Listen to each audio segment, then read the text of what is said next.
Salam sejahtera dalam kasih Tuhan. Pemuritan diajar melakukan perintah Tuhan. Hari ini kita akan masuk dalam kebenaran firman Tuhan yang saya angkat dari Kolose pasal yang kedua, ayatnya yang ke-6 dan ayatnya yang ke-7. Kolose pasal yang kedua, ayat yang ke-6 dan ayat yang ke-7. Saya berikan judul berakar dan dibangun. Nah, Bapak Ibu Saudara, pada 4 minggu kemarin kita sudah belajar firman Tuhan, kita diajar oleh kebenaran, berbicara tentang ibadah. Ibadah yang benar di hadapan Tuhan, ibadah yang sejati, ibadah yang berkenan, ada juga ibadah yang palsu, yang hanya secara lahiriah. Nah, kita semua hari ini jemaat Tuhan, saya percaya kita sudah sangat mengerti apa maunya Tuhan, apa maksud Tuhan di dalam hidup kita. Oke, baik, kita akan masuk dalam Kolose 2 ayat 6 dan ayat yang ke-7. Bapak Ibu bisa baca di slide saja. Next. Kita baca sama-sama dalam hitungan yang ketiga. 1, 2, 3.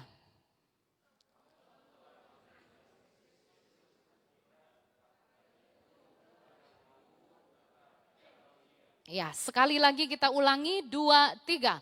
Kamu telah menerima Kristus Yesus Tuhan kita, karena itu hendaklah hidupmu tetap di dalam Dia. Nah, di atas saya tulis ada terjemahan lamanya seperti ini. Tadi yang kita baca terjemahan baru sehari-hari. Kita lihat terjemahan lamanya 2, 3.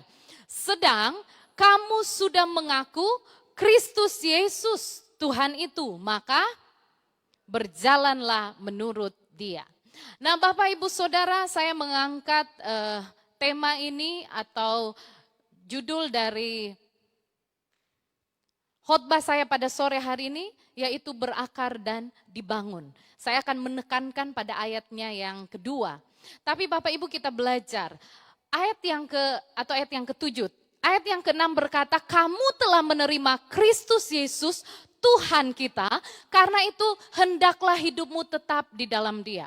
Berbicara hidup, Bapak Ibu Saudara yang ada di tempat ini, tentu kita ada karena kita masih hidup. Nah, kalau kita masih hidup, kita sudah menerima Kristus Yesus, maka hidup kita harus punya tujuan.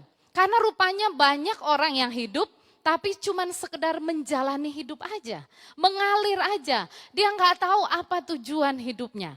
Nah, kita yang menerima Kristus Yesus Tuhan dalam hidup kita bukan cuman sekedar hidup, tapi kita punya tujuan. Kenapa? Karena hidup kita tetap di dalam Dia. Terjemahan lama katakan berjalan menurut Dia. Artinya apa? Hidup kita berjalan bersama-sama dengan Tuhan. Nah, kalau hidup kita berjalan berarti kita enggak statis, kita enggak diam di tempat. Tetapi ada gerakan, ada perjalanan bersama dengan Tuhan. Bapak Ibu, saya enggak tahu perjalanan hidupmu bersama dengan Tuhan apa yang sudah engkau lewati. Apa yang sudah engkau lalui berjalan bersama dengan Tuhan. Saya enggak percaya kalau ada yang bilang, oh saya bahagia terus sepanjang hidup saya bersama dengan Tuhan. Gak mungkin, pasti kita melewati situasi yang sulit. Ya, di jalan ada lubang, ada batu, ada kerikil, ya, ada banyak portal. Ada banyak pergumulan yang kita lewati di tengah perjalanan hidup kita. Apakah Tuhan tidak ada bersama dengan kita? Yesus selalu ada bersama dengan kita. Apapun yang kita hadapi, apapun yang kita lewati, kita berjalan bersama dengan Tuhan. Amin. Kita nggak jalan seorang diri, tapi kita berjalan bersama dengan Tuhan. Karena itu, saya akan membagi beberapa hal, kita akan masuk di dalam ayatnya yang ke-7. Bisa next, ayatnya yang ke-7 kita akan baca ayat ini bersama-sama.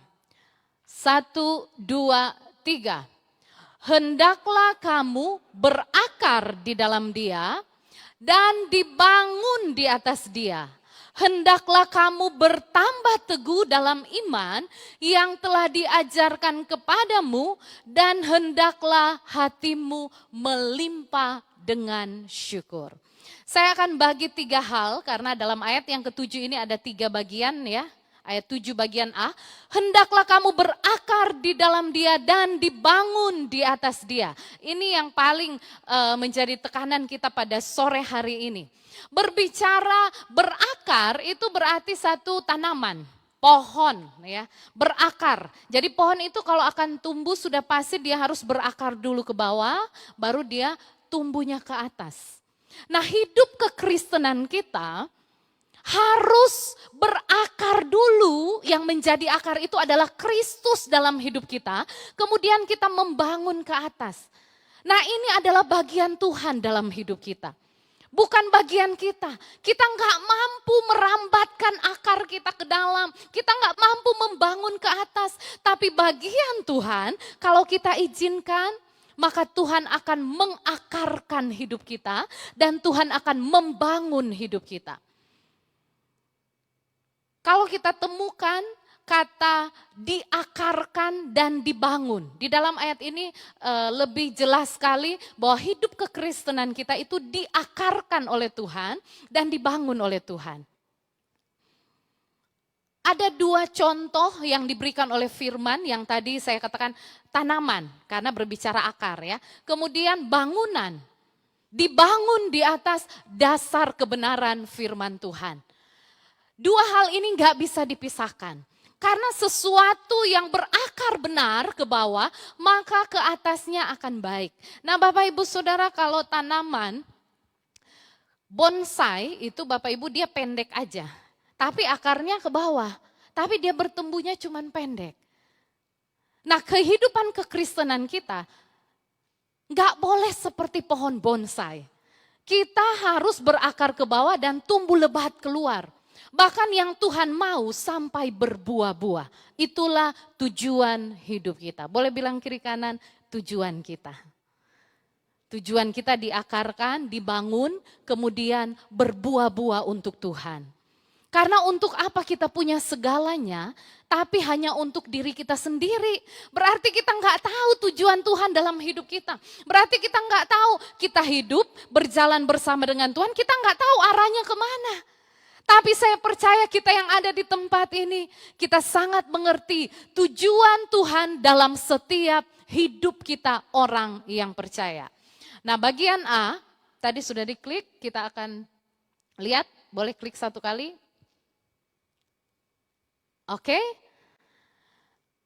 Yang pertama, berakar dan dibangun, diakarkan dan dibangun ya. Contohnya di dalam Matius pasal yang ke-7 ayat 24-25 itu berbicara bagaimana orang yang membangun rumah di atas dasar batu itu tidak akan mudah roboh ketika datang hujan, angin, banjir. Jadi itu istilahnya tantangan dari atas, dari bawah banjir, kiri kanan badai, topan. Itu tidak akan merobohkan atau meruntuhkan rumah itu karena dibangun di atas batu. Dan ada lagi contoh, ada orang membangun di atas pasir. Ketika hujan dari atas datang tantangan banjir, dari bawah angin, dari kiri dan kanan, maka rumah itu katanya segera roboh karena didirikan di atas pasir. Enggak kuat, tapi hidup kita yang Tuhan mau, tujuan hidup kita, kita berakar dan kita dibangun sehingga kita nggak mudah diruntuhkan, nggak mudah dirobohkan. Karena kehidupan orang Kristen itu tidak akan pernah dihancurkan oleh masalah. Kita nggak akan pernah hancur oleh masalah. Bapak Ibu punya masalah, orang muda punya masalah, engkau tidak akan pernah hancur karena masalah. Tapi justru masalah, tantangan yang datang, itu menunjukkan siapa jati diri kita. Apakah kita kuat menghadapi tantangan atau tidak. Kalau tidak, kita gampang tumbang, berarti akar kita cuma ada di permukaan, tidak merambat sampai ke bawah. Karena itu kita butuh Tuhan, setiap firman kebenarannya yang akan mengakarkan setiap kehidupan rohani kita. Sehingga menghadapi tantangan, ujian, pergumulan, pencobaan, kita nggak akan mudah tumbang. Bilang nggak mudah tumbang. Saya dulu suka tumbang, sering sakit ya. Saya ingat banget dari SMP itu sering banget sakit kepala. SMA apalagi, jarang banget masuk sekolah. Jadi dalam 1 minggu tuh pasti ada bolosnya, bisa 2 hari, 3 hari, bahkan pernah sampai 5 hari nggak masuk sekolah karena sakit kepala. Nah, saya mudah lemah, mudah sakit, mudah kecewa.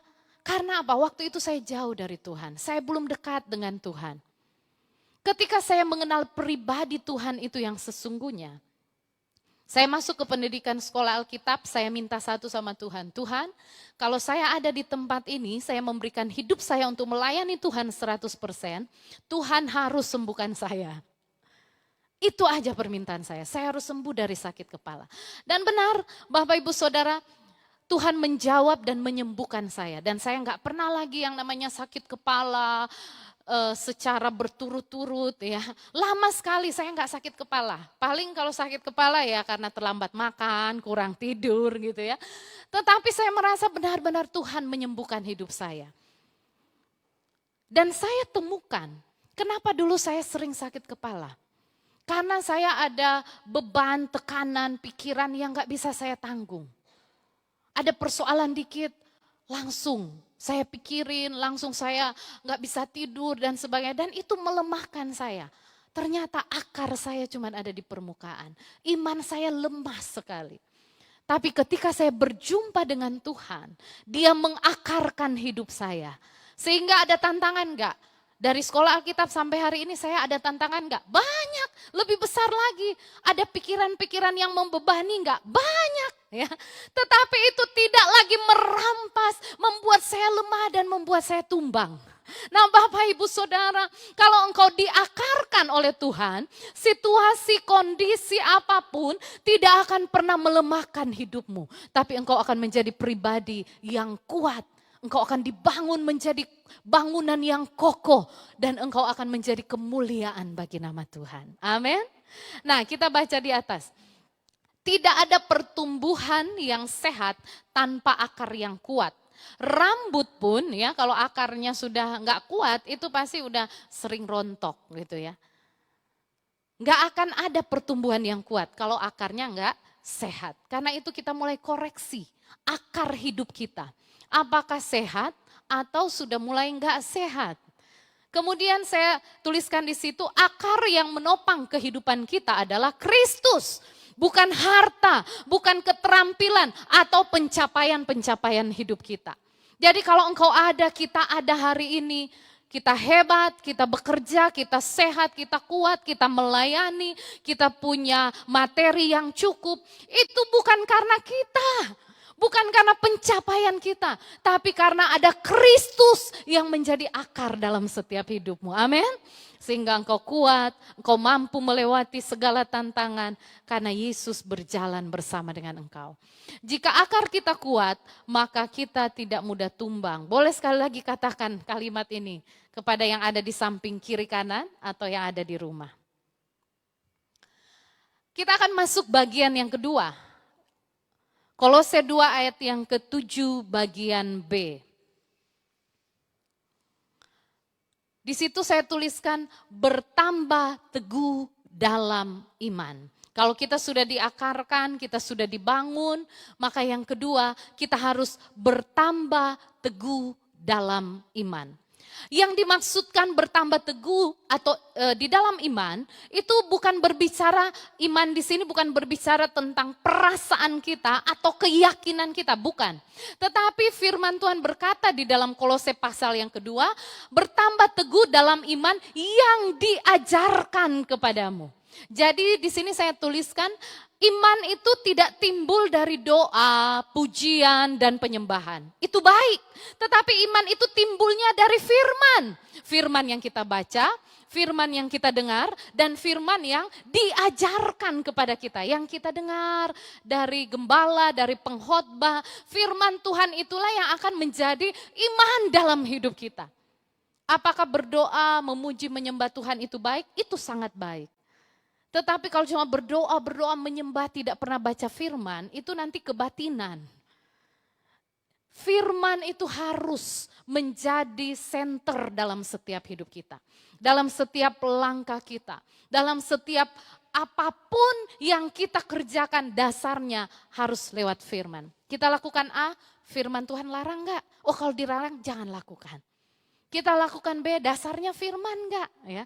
Atau cuma karena ambisi kita saja.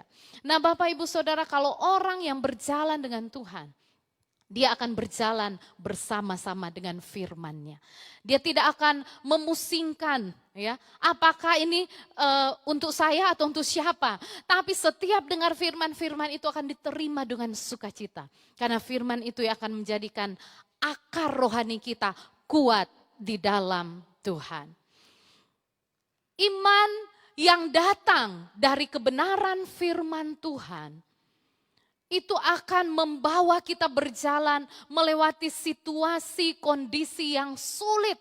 Sesulit apapun, di tengah kondisi sulit. Kalau engkau punya iman, engkau akan beroleh kemenangan demi kemenangan. Saya jadi ingat satu cerita anak kecil, dia belum tahu berdoa. Yang dia tahu cuman doa makan. Ketika dia jalan di hutan, ini cuma cerita. Kemudian dia bertemu dengan singa. Anak kecil ini takut, tetapi dia punya iman, dia ingat. Oh dia harus berdoa, biar dia selamat. Akhirnya dia berdoa. Tuhan Yesus berkati makanan dan minuman ini. Karena dia cuma tahu doa makan ya. Dan ternyata ya singa itu lari. Wah, ini kayaknya cerita karangan siapa saya juga nggak tahu. Tapi saya jadi ingat, karena iman ya, persoalan pergumulan yang sulit yang besar, mungkin bagi seorang anak kecil ketemu singa itu besar banget masalahnya ya. Tetapi karena iman dia berdoa kepada Tuhan sehingga dia diluputkan ya. Nah, Bapak Ibu Saudara, saya percaya punya pengalaman demi pengalaman. Berjalan dengan iman bersama dengan Tuhan. Saya percaya hidup kita, kalau kita ada sampai hari ini, firman Tuhan berkata, orang benar hidup oleh iman. Amin. Orang percaya hidup oleh iman. Bagian yang ketiga, di dalam Kolose pasal yang kedua ayat yang ke-7, yaitu melimpah dengan syukur. Banyak orang tidak bertahan dalam perjalanan yang sukar karena tidak mampu mensyukuri kebaikan Tuhan di sepanjang jalan hidupnya. Kita berjalan bersama dengan Tuhan, kita sudah diakarkan, kita sudah dibangun, ya. Kita bergerak bersama dengan Tuhan. Apa maunya Tuhan dalam hidup kita? Kita melakukan firman Tuhan, kita taat, kita setia. Tetapi melewati perjalanan hidup kita sudah bersama dengan Tuhan. Ada terlalu sulit tantangan di depan kita. Ada beban terlalu berat di depan kita. Sehingga membuat kita mengeluh. Kita mulai berkata, Tuhan apakah Engkau ada di sini? Apakah Engkau sanggup menolong saya? Menghadapi situasi yang ada. Situasi kita ada di tengah-tengah situasi virus corona. Mungkin ada yang berkata, Tuhan Engkau di mana Tuhan? Kita mulai berkata, aduh dulu penghasilan saya segini, sekarang mulai ada virus corona, mulai berkurang. Gak cukup rasanya. Bapak Ibu Saudara, mari kita mulai belajar untuk melimpah dengan ucapan syukur. Kita mulai mengingat bagaimana pertolongan Tuhan di sepanjang jalan hidup kita. Kalau kita ada sampai hari ini, walaupun ada tantangan, pergumulan, persoalan, penderitaan, tetapi ingatkah engkau bahwa Tuhan sudah menolong engkau kemarin? Tuhan pasti menolong engkau hari ini, besok, dan selanjutnya. Amin. Tuhan pasti menolong hidupmu. Karena itu mari kita ganti setiap persungutan kita ganti setiap keluhan-keluhan kita dengan ucapan syukur. Kalau Bapak Ibu dapat gaji sekarang sekian, mulailah engkau berkata, terima kasih Tuhan. Aku mengucap syukur, puji Tuhan. Kalau mungkin ada yang di PHK, nggak ada pekerjaan lagi, engkau mulai ganti perkataanmu. Terima kasih Tuhan, walaupun hari ini saya tidak ada pekerjaan, tapi saya percaya Engkau menyediakan yang terbaik, Engkau menyediakan masa depan yang indah buat keluargaku. Amin. Biarlah hidup kita melimpah dengan ucapan syukur. Karena kalau Bapak Ibu hidup dalam persungutan dan ucapan syukur, yang akan paling membuat engkau untung yaitu ketika engkau hidup di dalam ucapan syukur. Karena kalau engkau hidup dalam persungutan, tidak akan merubah situasi apa-apa di dalam hidupmu. Tidak akan merubah gajimu, tidak akan merubah persoalanmu. Tetapi kalau engkau hidup di dalam ucapan syukur, berkat Tuhan mengalir. Dia akan melihat hidup kita yang hidup tahu mengucap syukur. Dan Tuhan pasti memberkati setiap hidup kita. Amin Bapak Ibu Saudara. Kita mau diakarkan, kita dibangun. Dan yang menjadi goal kita, kita baca firman Tuhan dalam Matius 12 ayatnya yang ke-13. 1, 2, 3. Jika suatu pohon kamu katakan baik, maka baik pula buahnya. Jika suatu pohon kamu katakan tidak baik, maka tidak baik pula buahnya. Sebab dari buahnya pohon itu dikenal. Bapak Ibu Saudara, kalau kita berkata saya setia loh melayani Tuhan, saya rajin beribadah, saya suka memberikan korban persembahan, saya mengembalikan milik Tuhan. Bapak Ibu, yang kelihatan adalah buahnya. Jadi setiap hidup kita orang percaya, orang Kristen, yang Tuhan mau adalah buahnya. Itu pasti dikenal dari buahnya. Makanya Bapak Gembala mengenal jemaatnya. Oh, keluarga ini berbuah ini. Keluarga ini berbuah ini. Kita tahu jemaat bisa menghasilkan buah yang luar biasa. Tentu buah-buah kebenaran firman Tuhan. Ada jemaat suka memberi. Ada jemaat yang suka memperhatikan sesama jemaat yang lain. Wah, itu buah-buah. Jemaat yang penuh dengan kasih. Jemaat yang menghormati otoritasnya. Jemaat yang hidup dalam kebenaran firman Tuhan. Jadi hidup kita itu kelihatan buahnya Bapak Ibu Saudara.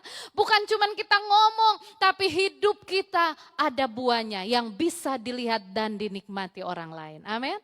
Saya kurang bisa membedakan pohon-pohon yang daunnya mirip-mirip gitu. Sehingga saya nggak terlalu tahu kalau pohon sirsak itu daunnya bertumbuh kemudian nggak ada buahnya. Saya bingung ini pohon apa ya. Tapi kalau ada buahnya keluar, wah itu ketahuan pohon sirsak ya. Nah Bapak Ibu hidup kita juga, kita nggak bisa seperti tadi saya katakan bonsai ya. Yang gak ada buahnya, pendek terus. Sudah lama jadi Kristen tetapi tidak bisa dinikmati buahnya oleh sesama jemaat. Apalagi oleh gembalanya, gak bisa dinikmati buahnya. Udah lama jadi jemaat, Tuhan udah jadi orang Kristen tapi hidupnya cuman begitu-begitu saja. Entar ngambek, kecewa, gak ke gereja. Ya. Entar tersinggung, ada orang ngomong apa, tersinggung, akhirnya nggak ke gereja. Bukan atau belum kena virus corona aja udah tumbang cuman karena perkataan orang lain. Nah Bapak Ibu Saudara, biarlah benar-benar hidup kita diakarkan di dalam Dia, dibangun di dalam Dia, sehingga kita menghasilkan buah sesuai dengan kehendak Tuhan. Amin.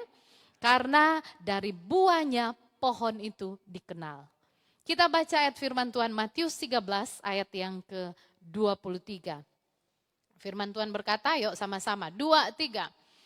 Yang ditaburkan di tanah yang baik, ialah orang yang mendengar firman itu dan mengerti.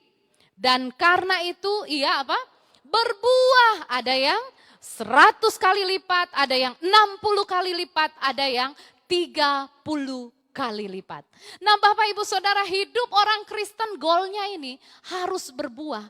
Bukan cuma sekedar berbuah, tapi 100 kali lipat, 60 kali lipat, 30 kali lipat.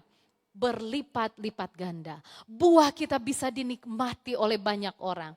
Karena hidup kita benar-benar berakar di dalam Dia. Dibangun di atas Dia. Bagaimana dengan bangunan dasar dari keluargamu? Bagaimana dasar dari bangunan pribadimu? Hari ini kita mulai koreksi kehidupan kita. Kalau bangunan itu nggak benar, itu harus kita ubah lagi, dibongkar, digali, biar kokoh, supaya tidak ada tantangan, angin, badai, topan datang untuk menghancurkan. Tapi kita tetap berdiri teguh di atas kebenaran firman Tuhan. Kalau hari-hari ini mungkin engkau mulai melupakan Tuhan, engkau mulai berdiri di atas kekuatanmu sendiri, engkau akan mudah rapuh. Mari engkau kembali dan berkata, Tuhan ini aku. Aku mau menjadikan engkau dasar dari bangunan hidupku. Ada keluarga-keluarga yang sudah mulai goyah.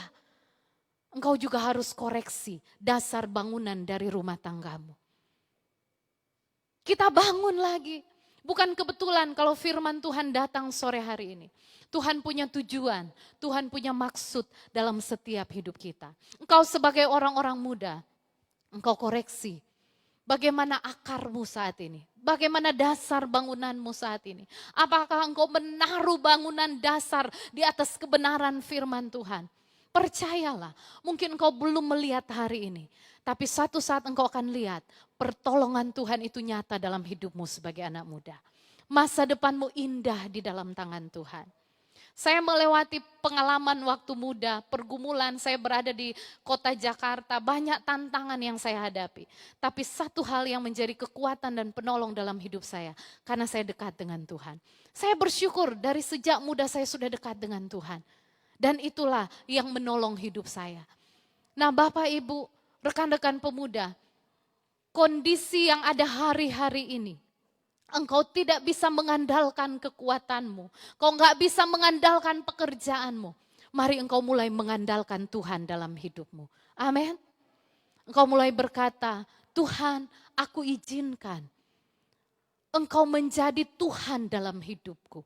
Karena seringkali orang Kristen hanya menjadikan Tuhan sebagai juru selamat dalam hidupnya. Sebagai juru penolong dalam hidupnya. Ya. Tuhan saya butuh ini, Tuhan tolong saya lagi ini, Tuhan sembuhkan saya lagi sakit, Tuhan minta terus sama Tuhan.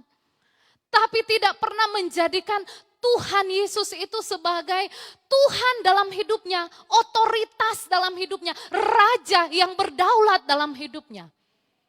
Karena itu Bapak Ibu Saudara, hari ini mari ketika kita mendengar firman Tuhan, kalau engkau mau diakarkan, dibangun di atas kebenaran firman Tuhan, jadikanlah Tuhan sebagai otoritas dalam pribadimu. Dia yang menuntun hidupmu, dia yang memelihara engkau, dan dia yang akan membuat hidupmu berbuah-buah untuk kemuliaan nama Tuhan. Amin.